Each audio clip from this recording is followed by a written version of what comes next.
اللہ کے محبوب بندے وہ ہیں جو افطاری کے وقت جلدی کرتے ہیں اور سنت رسول کے مطابق افطاری کرتے ہیں۔ معارف الحدیث 917 نمبر حدیث پاک۔ حضور علیہ الصلوۃ والسلام کے صحابی حضرت ابو ہریرہ رضی اللہ تعالیٰ عنہ آپ راوی ہیں۔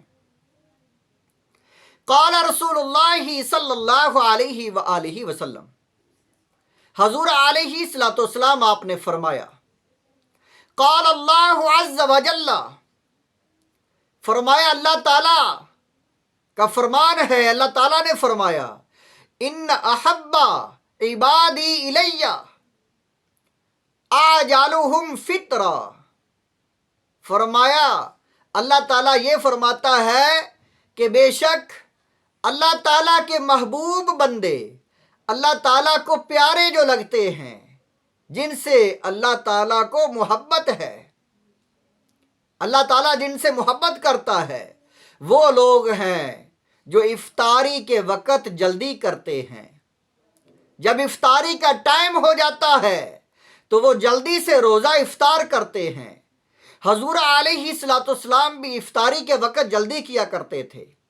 ہمیں حکم ہے کہ جب افطاری کا ٹائم ہو جائے تو دیر مت کرنا، جب نماز مغرب کا ٹائم ہو جائے تو نماز مغرب بھی جلدی پڑھنا، ستارے جو ہیں وہ بہت زیادہ روشن اور سارے نہ نکل آئیں، جلدی جو ہے نماز جو ہے باجماعت پڑھنا۔ اور اسی طرح حکم یہ ہے کہ روزہ جو ہے وہ جلدی افطار کیا جائے۔ اگر انسان دیر لگا دے گا، زیادہ دیر کے بعد افطار کرے گا تو اتنی کراہت، ناپسندیدہ عمل اس کا یہ بن جائے گا۔ آگے حدیث پاک جو ہے حضور علیہ الصلوۃ والسلام کے صحابی حضرت سہل بن سعد رضی اللہ تعالیٰ عنہ آپ راوی ہیں۔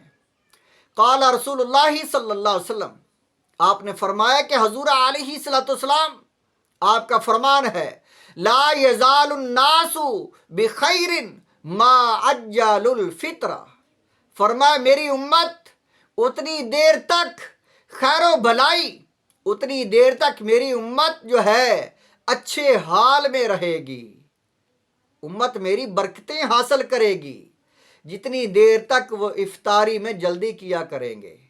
یعنی جب ٹائم ہو جائے، اس کا یہ مطلب نہیں کہ وقت سے پہلے افطار کر لیں، یعنی مطلب یہ ہے کہ جب سورج غروب ہو جائے اچھے طریقے کے ساتھ، جلدی ذرا نہیں کرنی، یعنی جب سورج غروب ہو جائے، اعلانات ہو جائیں، اذان جو ہو جائے تو فوراً جو افطار کر لیں۔ اس کا مطلب یہ ہے کہ اتنی دیر کرنا یہ ناپسندیدہ عمل ہے، اس میں کراہت ہے۔ روزہ تو پھر بھی افطار ہو جائے گا، لیکن اللہ تعالیٰ کو پسند نہیں ہے کتنی دیر کہ اندھیرا، زیادہ اندھیرا ہو جائے، سارے جو ہے آسمان پر ستارے جو ہیں وہ چمک جائیں سبھی۔ جب سارے ستارے نکل آتے ہیں، اندھیرا زیادہ ہو جاتا ہے، تو پھر مغرب کی نماز اس کی جماعت کرنا وہ بھی مکروہ ہو جاتا ہے۔ تو اسی طرح روزے کی افطاری جو ہے اس وقت کرنا یہ عمل بھی مکروہ ہے۔ اللہ تعالیٰ کو پسندیدہ عمل، اللہ کا پسندیدہ عمل یہ ہے کہ انسان فوراً افطار کرے، جب اذان کا وقت ہو جائے تو اسی وقت جو ہے روزہ افطار کر دے۔ اور افطار جو ہے وہ کھجور سے کرنا، اگر کھجور نہ ملے تو پانی سے افطار کرنا بھی سنت ہے۔ حضور علیہ الصلوۃ والسلام آپ کھجور سے افطار کرتے تھے، اور طبی فوائد بھی اس میں بہت زیادہ ہیں۔ کھجور کے ساتھ روزہ افطار کرنا، کھجور کے ساتھ روزہ افطار کرنا سنت رسول بھی ہے۔ اور حضور علیہ الصلوۃ والسلام کا فرمان ہے کہ جب لوگ میری سنت پر عمل کرنا چھوڑ دیں گے تو جو انسان میری سنت پر عمل کرے گا اسے 100 شہیدوں کا ثواب ملے گا۔ اور پھر حضور علیہ الصلوۃ والسلام نے اپنی امت کے لیے یہ بھی آسانی فرمائی ہے کہ اگر کسی کو کھجور نہ ملے تو وہ پانی سے افطار کر لے۔ حضور علیہ الصلوۃ والسلام پانی سے بھی افطار کیا کرتے تھے۔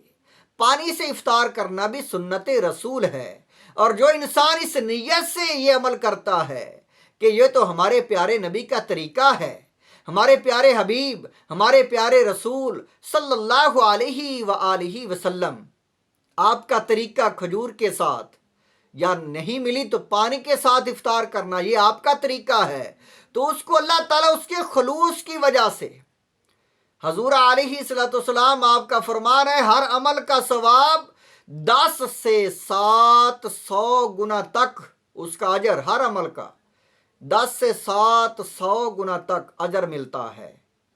تو جو انسان نیت اچھی کرتا ہے کہ یہ تو ہمارے پیارے آقا صلی اللہ علیہ وآلہ وسلم کا طریقہ ہے کھجور کے ساتھ افطار کرنا، اور جلدی افطار کرنا بھی یہ حضور علیہ الصلوۃ والسلام کا طریقہ ہے، اور اللہ تعالیٰ کی رضا ہے اس میں۔